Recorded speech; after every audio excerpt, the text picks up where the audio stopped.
Bonjour à toutes et à tous, mardi 5 octobre. Bonjour Gilles Gansman. Bonjour Valérie. Bonjour Élise Lucet. Merci d'être avec nous, ainsi que Linda Bendali. Bonjour. Merci d'être là. Vous êtes Élise Lucet, on ne la présente plus. Hein. Vous êtes là pour parler d'un cache investigation consacré à Dominique Strauss-Kahn, DSK, enquête sur un homme d'influence.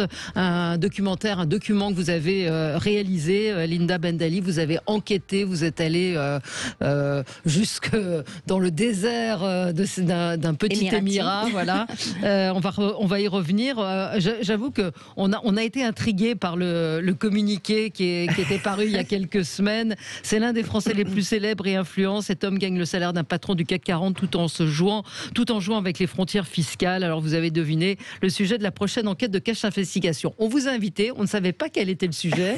On se disait qu'il y avait quand même un gros coup, mais il y avait un embargo quand même. Oui, en fait, comme vous l'avez compris maintenant, parce que ça y est, c'est public, on travaille avec l'ICIJ.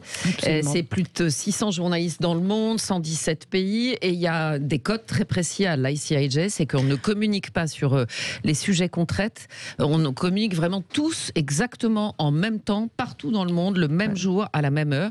Ça fait un peu un effet de déflagration journalistique, mais du coup, on est vraiment tenu à respecter cette confidentialité, c'est hyper important, parce que sinon, on peut tout simplement ne plus faire partie de l'ICIJ. Donc, c'est pas une volonté de faire mystère, etc., de cacher ce sur quoi on enquête. C'était cette volonté de respecter ce pacte de confidentialité que nous avons, le Monde Radio France et nous, avec l'ICIJ. Alors, ICIJ, c'est le consortium international des journalistes d'investigation. Et on va revenir sur ces Pandora Papers, après les Panama Papers. Et vous allez nous raconter un petit peu les coulisses de cette enquête. Gilles ? Vous n'y êtes pas dedans. Pardon ? J'ai regardé, vous n'y êtes pas. Vous n'avez pas de fortune. Non, je suis très triste. C'est désespérant. Voilà. Vous savez que hier, tous les youtubeurs... Prenez pas cet air affligé. Mais s'ils ont été très malheureux, tous les youtubeurs. J'ai vu quelqu'un qui disait qu'il va falloir qu'ils se retrouvent un autre boulot. Oui, tous les influenceurs. Je ne sais pas si vous avez été au courant, Linda et Élise. Hier, WhatsApp, Instagram, Facebook, tout est tombé en panne. Ça prouve quand même... Vous aviez une fille au bord du suicide, non? Non, ça va. Non, elle n'est pas encore trop addict au téléphone. Mais en tout cas, ça prouve le poids de Facebook, puisque ça montre comment, dans un monde qui est totalement numérisé dans les relations et dans les dialogues, comment une coupure de Facebook montre le poids de cette société et de sa position dominante, puisque... Une coupure de seulement 7 heures. Hein. Ouais. C'est pas énorme. Et 7 milliards. Mais il a perdu 7 milliards en bourse. Incroyable. Hein. Et donc, on vous pose la question sur notre compte Twitter de Sud Radio, puisque Twitter fonctionne. On vous a demandé si, justement, ça vous a manqué hier soir, les réseaux sociaux, Facebook, Instagram et WhatsApp. Oh, ils disent non à 90%, je ne les crois pas. Ça a quand même un peu manqué. Oui à 10%, non à 90%, mais les votes viennent de commencer. Allez. Mais Christelle est honnête, a dit... Ça n'a pas duré 3 jours non plus, il y avait Twitter. Donc voilà, c'était la réponse que vous faisiez. Ouf, il y avait la télé. Il y avait la télé. Alors, on passe au zapping. Sud Radio, 10h midi, Média, l'instant zapping. La mort de Bernard Tapie est dans tous les esprits. Et hier, Canal+ a ressorti une archive, la boîte à questions, vous savez, la boîte où il répondait face à un écran. Il était avec sa fille Sophie Tapie. Et vous allez voir que le passé, puisque ça remonte avant 2008, vous allez voir que le passé résonne avec le présent. Il s'imaginait quelque chose qui est devenu une réalité. La chose à ne jamais dire à Bernard Tapie. J'adore le PSG. Bonjour Monsieur Tapie, puis-je vous appeler Nanar? Évidemment. Combien de chiffres sur votre compte en banque? Oh la vache. Je ferais pleurer si je le montrais. Vous me faites un petit duo sur une chanson de Michel Sardou? Je me lève et je te bouscule. C'est clo-clo ça. Tu ne te réveilles pas comme d'habitude. Bernard, c'est toi qui vas financer le plan banlieue si tu gagnes les 500 millions d'euros. 500 millions d'euros? Si je gagne 500 millions d'euros, mais je m'en vais sur la planète Mars et je n'en redescends plus jamais. Il n'y croyait pas à l'époque et il a eu 405 millions en 2008. Vous l'aviez rencontré, Bernard Tapie? Oui. Je l'ai interviewé au moment de l'affaire OMVA et ça a été à la Tapie. Il est juste avant l'antenne, il me dit aucune question sur l'affaire OMVA, j'en veux pas. Donc une sorte d'intimidation et puis c'était un mec quoi. Hein. Et évidemment, j'ai posé des questions sur OMVA et à la fin, il est sorti du studio, il m'a regardé et il m'a dit Elle a des couilles, la petite. Incroyable. Ouais. Et puis, alors maintenant, passons à Philippe Martinez, secrétaire général de la CGT, qui était invité hier de LCI. Oh, il lui a rendu hommage à Bernard Tapie. Bon, enfin, à la façon de la CGT. Hein. Si vous voulez, je comprends l'émotion des supporters de l'OM. Parce que Marseille a fait rêver les Marseillais et la France, mais derrière, c'est un homme d'affaires peu scrupuleux, et puis beaucoup de licenciements lors de rachats d'entreprises pour 1 franc à l'époque symbolique. Donc c'est plutôt ce côté patron peu social qui pensait d'abord à gagner beaucoup d'argent. Voilà, Philippe Martinez, pour vos hommages, il est fabuleux. Élise, je vous le dis tout de suite, le Rassemblement de la gauche, c'est pas gagné, mais alors vraiment pas gagné. Hier, je sais pas si vous avez entendu Fabien Roussel du Parti communiste, il s'est moqué de Yannick Jadot. Il a été très ironique, vous allez voir, il y a du rififi dans la basse-cour.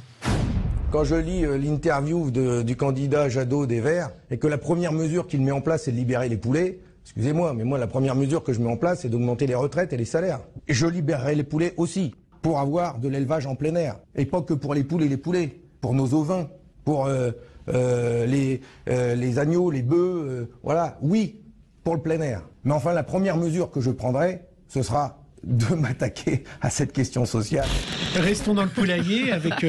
restons dans le poulailler. Libérons les poulets. Libérons les poulets. C'est incroyable. Ouais. Restons dans le poulailler avec Marlène Schiappa, le poulailler politique. Ah ouais, attention. Ouais, attention. Le poulailler politique, elle était au campus de la majorité de 2021. Alors elle a tenté l'humour. Je ne sais pas si vous avez vu cette séquence dans Quotidien. Bah, Tex sort de ce corps, je pourrais dire. Un monde où l'humour est maître. Oui, j'ai un micro, mais non, je ne fais pas chanter. On fait de la politique, on doit être tristounet. C'est pas parce qu'on est ministre qu'on est obligé d'être sinistre. Et c'est pas parce qu'on est ministre qu'on est humoriste. Alors je dois vous le dire, lors d'un débat télévisé l'autre jour, Valérie Pécresse a dit à Gérald Darmanin: oui, mais vous faites partie d'un parti politique de gauche. Alors moi j'étais contente, j'ai appelé toute ma famille et j'ai dit: allô, c'est Marlène, je suis de gauche, bonne nouvelle. Oui, c'est un peu... On peut pas être bon partout. On peut pas être bon partout. Vous voulez rencontrer Marlène Schiappa ou pas? Très peu. Très peu. Non, très peu. Et pour finir, alors j'ai une bonne nouvelle pour à la fois Élise et Linda, pour toutes les deux. Il n'y a jamais eu autant de milliardaires. Alors je peux vous dire qu'il y a du cash. Il va y avoir des émissions derrière. Voilà, il y a du cash à non plus finir. Ils sont même plus nombreux avec la crise du Covid, comme le rappelait Pascal Perry sur LCI. Écoutez bien. 7,5 milliards d'individus et 3 000 milliardaires. Beaucoup de petits milliardaires arrivent sur le marché. Ce sont des gens dont la fortune s'établit autour de 1,5 milliard. Ce sont d'ailleurs des profils souvent d'entrepreneurs. Je note que ce ne sont pas des héritiers. Ce sont des gens qui ont eu la bonne idée au bon moment. Alors qui sont-ils? C'est par exemple Stéphane Bancel, le patron de Moderna, qui a trouvé un vaccin ARN pour sauver des centaines de milliers de vies. C'est aussi tous ces nouveaux acteurs de la digitalisation de l'économie, des entrepreneurs qui ont misé sur ce que j'appelle moi l'économie des solutions pour le commerce, pour la distribution, dans les processus de production. C'est au fond cette liste des nouveaux milliardaires, le triomphe de l'économie solutionnelle. C'est la nouvelle économie du 21e siècle. Aime tes milliardaires. Pourquoi? Parce que tes milliardaires payent des impôts, créent des emplois et produisent de l'innovation. Oui, il a raison. Ah ouais, vous aimez les milliardaires? Attendez, vous pouvez pas ne pas aimer des gens qui investissent, qui innovent, qui inventent des nouveaux vaccins. Moi, s'ils paient leurs impôts, il n'y a aucun souci. Oui, ce qui n'est pas le cas de Dominique Strauss-Kahn dans le documentaire. Enfin, on va. Ne faites pas de la diffamation. Non, je veux pas. On va y revenir. Effectivement, vous allez nous expliquer pourquoi il se retrouve dans ces Pandora Papers. On y revient dans un tout petit instant. On marque une petite pause et on se retrouve avec Élise Lucet et Linda Bendali qui a donc réalisé cette grande enquête.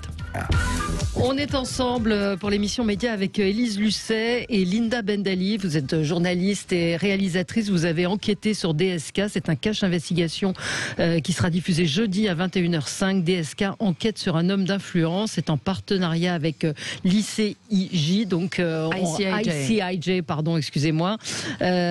Consortium international des journalistes d'investigation. Ça c'est en français. C'est mieux. Et hier, voilà. Et hier, donc, vous nous l'avez dit en début d'émission, à la même heure, le même jour, donc tout ce qui avait dans c'était dimanche soir, tout ce qui était dans les Pandora Papers a été révélé. Enfin, tout non, parce qu'il y a des dizaines et des dizaines de 12 documents. Millions.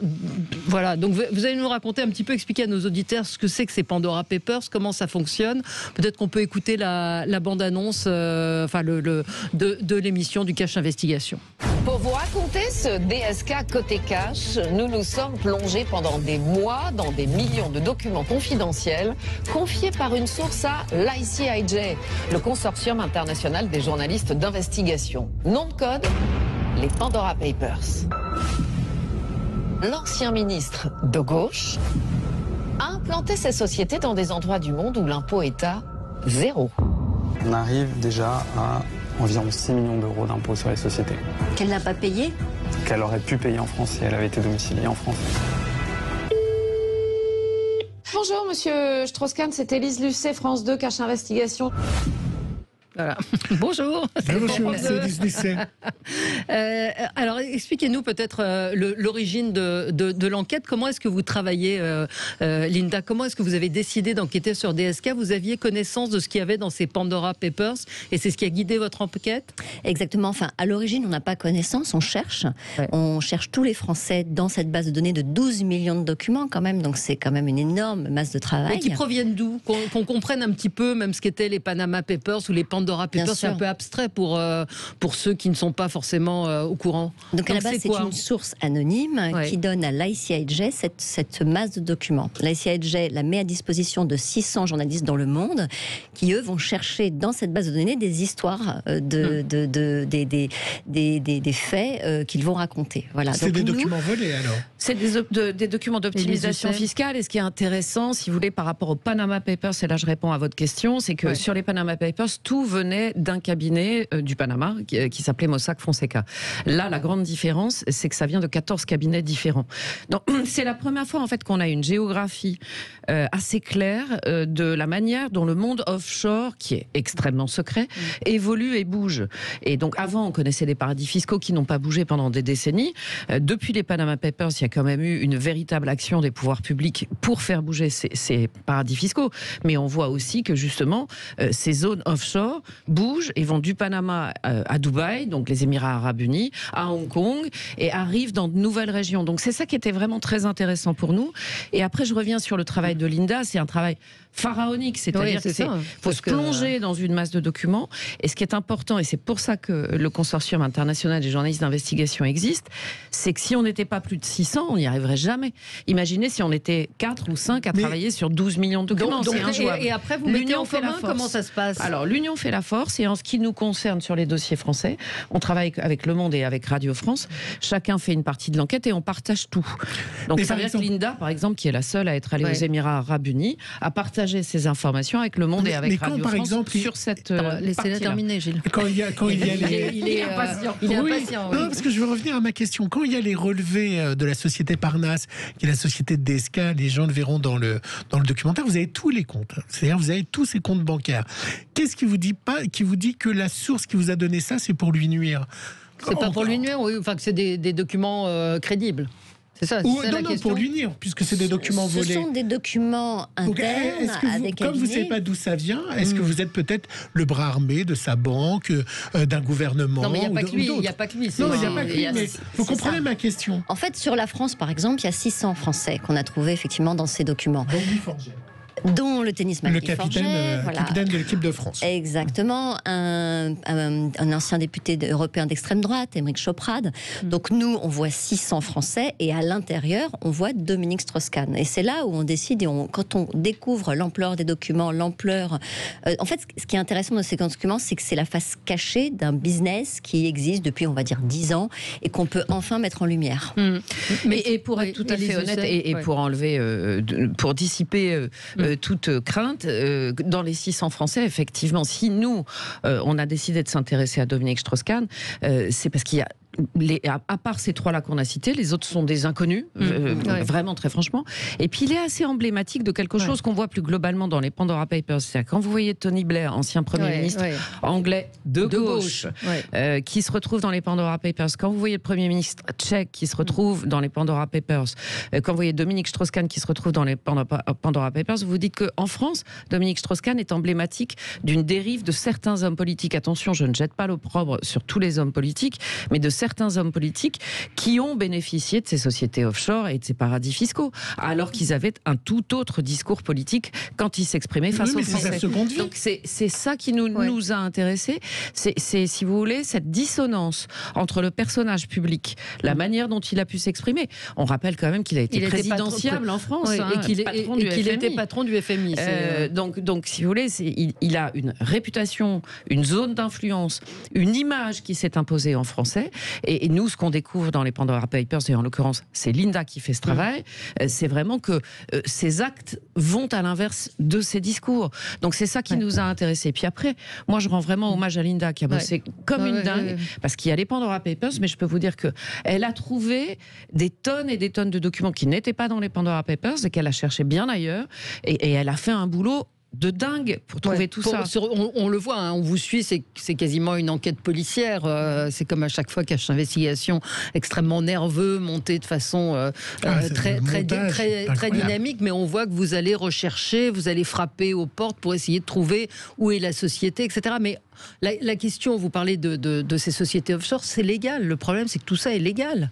Non, c'est pas moral, mais c'est légal. Non, mais si vous voulez, ce qui est intéressant, c'est effectivement par rapport au discours, Linda a trouvé un spécialiste, pardonne-moi Linda, j'ai oublié son nom, mais qui a calculé l'impôt que Dominique Strauss-Kahn, l'impôt sur les sociétés, on est bien clair, que Dominique Strauss-Kahn aurait dû régler en France à cette époque-là, pendant ces 5 années-là, où il a eu 0% d'impôt sur les sociétés, et nous maintenons bien cette affirmation. Oui, mais si sa société est à l'étranger, il viole rien. Oui, mais à l'époque, il était domicilié boulevard Raspail. Et à l'origine, sa société en France. C'est-à-dire qu'il crée sa société d'abord en France et ensuite il la délocalise au quand Maroc. Renault met ses usines en Pologne pour moins payer, c'est exactement la même démarche. Et pourtant, Renault est en France. Enfin, je dis Renault, on va dire une marque automobile ou une société qui déplace en Tchécoslovaquie ou en Slovaquie ou en Pologne. Ils ont la même démarche que DSK. La question, ce qui se pose, c'est que Dominique Strauss-Kahn, tout son carnet d'adresses, tout son réseau, toute la façon dont il se présente dans les conférences, tous les conseils qu'il vend, il l'a acquis grâce à la République, grâce à la France, grâce à l'État français. On joue tous de nos réseaux et de notre passé. Et à un moment, est-ce qu'à un moment, on ne doit pas redonner à la collectivité qui, justement, a permis tout ça? C'est un peu la question. C'est vrai qu'on est du point de vue moral, pas légal. Il a réagi, évidemment. Il a évidemment réagi en disant que c'était de la méchanceté et que... alors, attendez, je vais vous citer exactement... son tweet exact, c'est: quand la méchanceté devient mensonge, vos équipes de professionnels auraient pu vérifier que je suis résident fiscal marocain depuis 2013, que je paye mes impôts à hauteur de 23,8% de mes bénéfices, soit 812 000 euros pour les années 2018, 2019, 2020. Alors, première chose, méchanceté et mensonge, toute l'équipe de Cache, Emmanuel Gagné, Sophie Le Gall, nos deux rédacteurs en chef, réfutent totalement ces accusations. On fait un travail journalistique, ultra vérifié, factuel. Linda a travaillé pendant des mois dessus. Et si je vous dis ça, c'est qu'effectivement, il répond complètement à côté. C'est que lui, il parle d'impôts sur les dividendes, nous on parle d'impôts sur les sociétés, qui sont deux choses totalement différentes. Et pour être même tout à fait précis, quand il dit qu'il paye 23,5% d'impôts au Maroc, en fait, il accole deux impôts qui sont complètement différents. Je vais laisser Linda qui est encore plus précise que moi. Donc l'impôt sur les revenus, l'impôt sur les dividendes qui paye à titre personnel, qui est de 15%, et l'impôt sur les bénéfices. Et en plus, il parle de 2018. Nous, on parle des 5 années pendant lesquelles il a bénéficié d'une exonération fiscale en délocalisant son activité. Donc effectivement, il y a un brouillage de pistes, on va dire, en additionnant des chiffres qui n'ont pas lieu d'être. C'est pas très rigoureux économiquement, en fait. Ou en répondant sur des périodes qui n'ont rien à voir les unes avec les autres. Oui, parce qu'il il dit qu'il est résident fiscal en 2013, mais il parle des impôts de 2018. Et venant d'un ancien directeur général du FMI, ça m'étonne. Et c'est pas faute d'avoir essayé de le joindre. Dans le documentaire, vous tentez de l'appeler. Merci de laisser un message après le bip sonore. Oui, bonjour, monsieur Strauss-Kahn, c'est Élise Lucet, France 2, Cache Investigation. Je me permets de vous appeler parce que, comme vous le savez peut-être, on souhaiterait vraiment vous interviewer dans le cadre de l'enquête que nous menons sur vos activités professionnelles depuis quelques années, notamment au Maroc et au RAC. Voyez-vous la gentillesse, s'il vous plaît, de me rappeler le plus rapidement possible au numéro qui s'affiche. Merci infiniment, j'attends votre appel avec impatience. Ouais. Merci. Oui, alors pour il n'a pas rappelé. Non, il n'a pas rappelé. Pour être tout à fait honnête, nous le regrettons tous. Linda aussi, nos deux chefs aussi. Enfin, toute l'équipe de Cache le regrette parce que quand il y a un travail comme ça qui est effectivement extrêmement précis et factuel, nous, notre seule envie, c'est de donner à la personne. Mais vous aurez dit quoi, Élise? Mais il aurait peut-être. Enfin, est-ce que franchement, on attend à ce que Dominique Strauss-Kahn réponde à une émission de 2 heures, un prime de France de 2 heures par un tweet de 3 lignes? Ouais. Mais franchement, donc on a contacté. Est-ce qu'on est obligé de vous répondre? Non, pas du tout. Personne n'est obligé de nous répondre. Mais ce que je veux dire, c'est que nous, on le regrette dans la mesure où on a contacté son assistante personnelle, son avocat, son portable marocain, son portable français, vous son êtes portable bloqué, émirati, où je suis bloquée. Ouais. Et vous voyez, on a vraiment tout tenté pour lui donner effectivement l'occasion de s'exprimer. Donc je comprends mal le tweet où on parle de méchanceté et de mensonge, alors qu'on lui a donné l'occasion à de multiples reprises de nous répondre, ce qu'il n'a pas souhaité faire. C'est son droit. Ouais. Mais ce que je veux dire, c'est que c'est un peu compliqué derrière de dire j'ai pas répondu, mais je vais balancer un tweet où je vais répondre à côté et parler de mensonges et de méchanceté.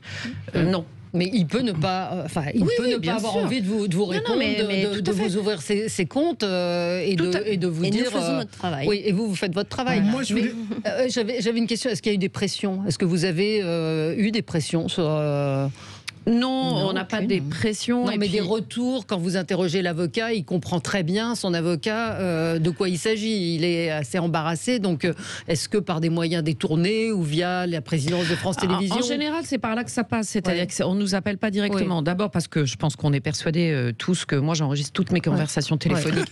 Et peut-être Linda aussi. Et voilà. Donc, du coup, là, on est enregistrés, vous savez. Les coups de fil se font rares. Non, mais nos interlocuteurs sont persuadés que nous enregistrons tout.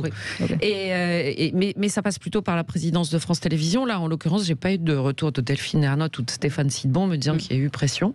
Et on est toujours effectivement soutenu par la direction de France Télévisions qui soutient toutes nos enquêtes à partir du moment où elles sont faites avec sérieux et rigueur. Moi, je voulais savoir, Linda, qu'est-ce qui vous a choqué le plus dans cette enquête? Qu'est-ce qui vous a le plus marqué concernant Dominique Strauss-Kahn? Parce qu'il y a évidemment ces affaires, mais dans une deuxième partie du documentaire qu'on verra jeudi, il y a surtout ces appointances avec des dictateurs en Afrique et puis un pays qui est... oui, le Sud-Soudan. Effectivement, toute la partie sur le Sud-Soudan est incroyable. Ils montent une banque alors que les Soudanais n'ont pas les moyens, entre guillemets, d'ouvrir des comptes, mais en fait, ils les ouvrent pas pour ça.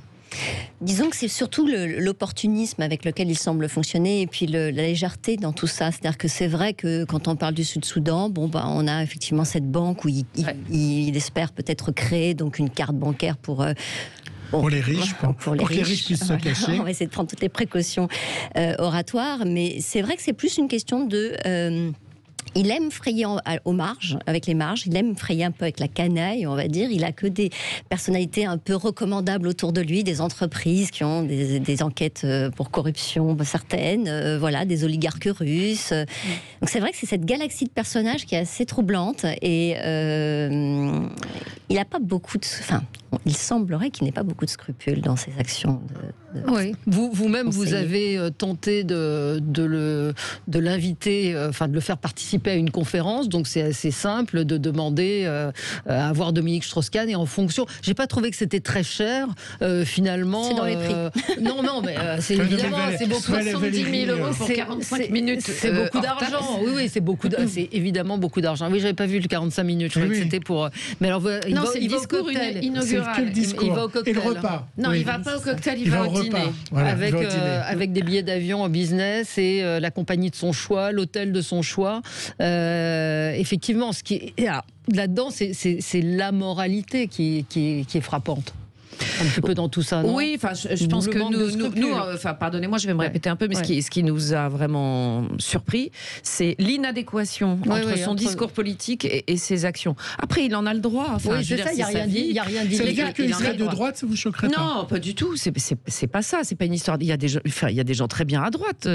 Moi, je ne pars pas du principe que les gens qui sont bien sont à gauche et ceux qui sont à droite sont nuls. Enfin, ce serait vraiment de ma part complètement obtus. Donc c'est pas ça. Mais du coup, c'est que quand on a un discours politique, quand on demande aux Français de vous faire confiance, de voter pour vous, pourquoi pas d'être président de la République, puisque en France on est allé jusque là, et qu'on a un vrai discours politique, on a des actions qui sont en rapport avec le discours qu'on a vis-à-vis des électeurs. Oui, mais c'est fini. C'est fini. Il est plus. C'est-à-dire qu'il n'avait pas de conviction auparavant. Il a changé de vie parce qu'en fait, du coup, vous lui faites la leçon. Non, pas du tout. C'est de dire voilà, vous êtes un homme de gauche, vous avez été patron du FMI, vous ne devriez pas avoir ces pratiques-là. Non, parce que tout est légal dans ce qu'il fait. Cash Investigation n'est pas là pour faire la leçon. Cash Investigation est là pour révéler, pour vraiment donner des informations. Je pense que dans l'inconscient collectif, tout le monde pensait qu'après l'affaire du Sofitel, Dominique Strauss-Kahn, c'était fini. Enfin, il était au fond du trou et personne ne s'en réjouissait, au sens personne ne se réjouit de voir quelqu'un au fond du trou. Et on découvre tout autre chose. Donc le boulot des journalistes, mais alors vraiment sans du tout vouloir donner la leçon, c'est tout simplement de révéler une vérité méconnue. Et c'est ce qu'a fait Linda avec son enquête. Donc à un moment, c'est notre boulot aussi de dire, vous pensez ça, la réalité est tout autre. Point. Et il y a hors de nous l'idée de vouloir donner des leçons à qui que ce soit. Une auditrice nous dit, étrange tout de même que le fisc français ne soit pas sur le coup, non? Alors elle nous dit, normal, sa société est domiciliée en France, donc arrêtons de fouiner pour trouver un scoop.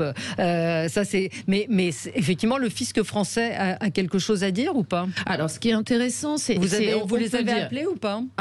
Oui. Non, enfin, nous, on n'est ni magistrats, ni quoi que ce soit, donc ils feront le travail qu'ils ont envie de faire, et c'est absolument... Nous, on s'arrête à notre travail de journaliste, punto, c'est fini.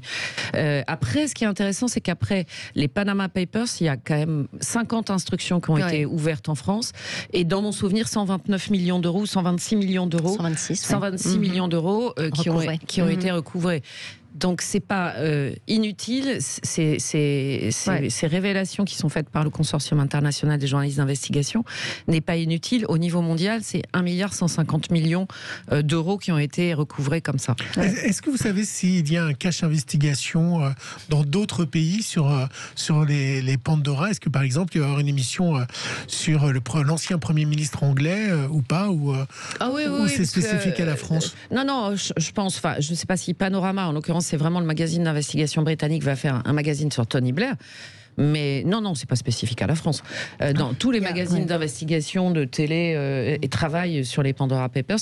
Alors, je ne sais pas si Panorama est affilié, mais BBC doit l'être. Donc normalement, comme Panorama est dans BBC, à la ICIJ. Il y a 35 dirigeants internationaux qui apparaissent dans ces documents. Il y a le roi Abdallah de Jordanie, donc Tony Blair, vous l'avez évoqué. Il y a Ali Bongo également, le Premier ministre des Émirats Arabes Unis.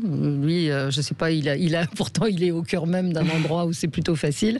Le président du Kenya, le président équatorien, le Premier ministre libanais. C'est vrai que tout ça est quand même assez moche, on va dire. Et c'est vrai, pour revenir là-dessus, c'est pas spécifique à nous de focaliser sur Dominique Strauss-Kahn. C'est l'ICIJ qui a décidé dès dimanche de dire, dans les 53 personnalités les plus importantes de ces 12 millions de documents, il y a Dominique Strauss-Kahn. Donc c'est une des personnalités phares de ces documents. Moi j'en ai un autre que j'aime beaucoup, Valérie. C'est le président de l'Azerbaïdjan, Ilham Aliyev, qui lui est visé, vous êtes au courant, des accusations de corruption parce qu'il a réalisé des transactions immobilières au Royaume-Uni de 45 millions de dollars d'un immeuble de bureau qu'il a acheté. Vous savez qui est le propriétaire? Son fils de 11 ans, Haider. On avait fait, et là on a un de nos confrères, Benoît Bringer, qui vient de faire un très très beau documentaire sur ce qu'on appelle la diplomatie du caviar. C'est la manière dont l'Azerbaïdjan, justement, étend sa zone d'influence en payant parfois des députés européens pour faire... En caviar Pas en caviar, en fait. On appelle ça la diplomatie du caviar, mais c'est en billets sonnants et trébuchants. Bon, moi, je prendrais du caviar. Ce qui est, en tout cas, pour revenir à votre enquête, ce qui est vrai, ce qui est assez fascinant, c'est la façon dont à la fois Dominique Strauss-Kahn participe à l'élaboration de cette espèce de paradis fiscal à Casablanca pour laquelle il prend 2 400 000 euros, c'est ça, pour élaborer ce plan d'exonération fiscale, Casablanca Finance City, et dont lui-même profite. Oui. C'est ce que je disais, c'est-à-dire qu'il est toujours dans...